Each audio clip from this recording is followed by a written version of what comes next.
নমস্কার সুপ্রিয় দর্শক, কেমন আছেন আপনারা? আশা করি আপনারা খুব ভালো আছেন। তো আরও একবার স্বাগতম আমার এই ইউটিউব চ্যানেলে।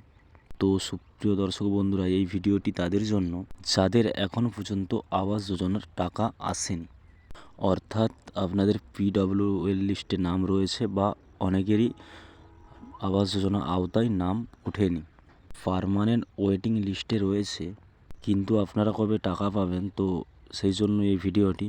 তো বিস্তারিত এই ভিডিওটি দেখবেন, আপনারা রিকোয়েস্ট রাখছি পুরো ভিডিওটা দেখার জন্য এবং ভিডিওটি একটি লাইক করে দিন। আর আপনি যদি আমার চ্যানেলে নতুন হয়ে থাকেন তো অবশ্যই চ্যানেলটিকে সাবস্ক্রাইব করে রাখবেন।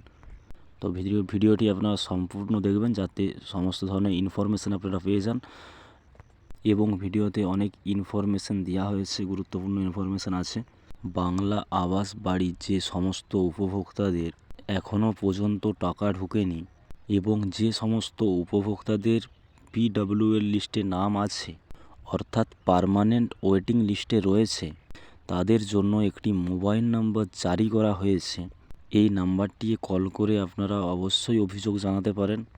আপনাদের যদি টাকা ঢোকে থাকে বা টাকা তোলার জন্য যদি কোনো রকমের ভয় দেখানো হয়, তো এই মোবাইল নাম্বারে আপনারা ফোন করে তাই আপনারা অবশ্যই কল করতে পারবেন এই মোবাইল নাম্বারটিতে। তাই এই মোবাইল নাম্বারটি জারি করা হয়েছে। তো আমি ভিডিও স্ক্রিনে নাম্বারটি দিয়ে দেবো এবং ডেসক্রিপশন বক্সেও আমার নাম্বারটা দেওয়া থাকবে, আপনারা একটু দয়া করে দেখে নেবেন, ঠিক আছে? মোবাইল নাম্বারটিতে আপনারা সমস্ত রকমের অভিযোগ আপনারা জানাতে পারবেন। যদি আপনাদের নাম পিডব্লিউএল লিস্টে থাকে তাহলেও আপনারা অভিযোগ জানাতে পারবেন যে আমরা টাকা পাচ্ছি না বা আমাদের পিডব্লিউএল লিস্টে নাম রয়ে গেছে। তো আপনাদেরকে কতদিন ওয়েট করতে হবে এটাও জানতে পারবেন আপনারা। এই সময় আপনাদেরকে একটা জিনিস জানিয়ে রাখি, যাদের পিডব্লিউএল লিস্টের নাম আছে ওনাদের টাকা পাওয়ার কিন্তু আশা খুবই কম আছে। 2025 সালে মে মাসের দিকে ওনাদের একটা টাকা ছাড়বে এরকমটাই ঘোষণা করা হয়েছে। যখন দ্বিতীয় কিস্তি বাংলা আবাস যোজনার যখন দ্বিতীয় কিস্তির টাকা দেওয়া হবে, ওই টাইম কিছু পিডব্লিউএল যাদের লিস্টে নাম আছে ওনাদেরও কিছু টাকা ছাড়া হবে, এরকমটাই আমরা আশা রাখছি। তবুও আপনারা একবার কল করে অবশ্যই অভিযোগ জানাতে পারেন।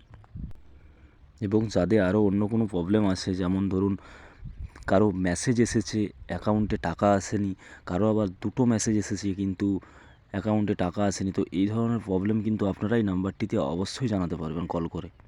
আশা করছি তাতে আপনাদের অনেকটাই সমাধান হয়ে যাবে কল করলে। আর তাতেও যদি না কোনো সমাধান হয়, আপনাদের ব্যাংকে যদি টাকা তুলতে বা টাকা ঢোকানোর যদি কোনো অসুবিধা হয়, অবশ্যই আপনারা ব্যাংকে যে যোগাযোগ করবেন, ব্যাংকের যারা আধিকারিক আছে ওনাদেরকে জানাবেন।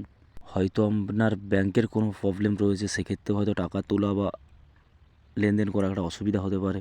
তো অবশ্যই আপনারা কল করে দেখবেন, ঠিক আছে? আর একটা সাথে সাথে আপনাদেরকে একটা ইনফরমেশান দেওয়া আছে, আপনার হয়তো বাড়ির কারো নামে আবাস যোজনার বাড়ি এসেছে বা উনি ব্যক্তি আর নেই, মারা গেছেন, তো ওর পক্ষে কী করবেন? তো অবশ্যই এটা নিয়ে একটা ভিডিও আমি নিয়ে আসবো কালকে, তো এটা একটু আমি জানিয়ে দেব। আর ধরুন যে যার নামে বাড়ি এসেছিলো উনি মৃত বা ওনার বাড়িটা আপনি আপনার নামে কিভাবে করবেন, তো এই সমস্ত ভিডিও আমি আর পরের ভিডিওতে একটা নিয়ে আসবো অবশ্যই। তো যার ভিডিওটি ভালো লেগেছে অবশ্যই লাইক করে দেবেন। আর যদি আমাদের চ্যানেলে নতুন হয়ে থাকেন তো চ্যানেলটিকে সাবস্ক্রাইব করতে ভুলবেন না এবং পাশে অল বাটন ক্লিক করে রাখবেন। তো দেখা হচ্ছে নেক্সট ভিডিওতে।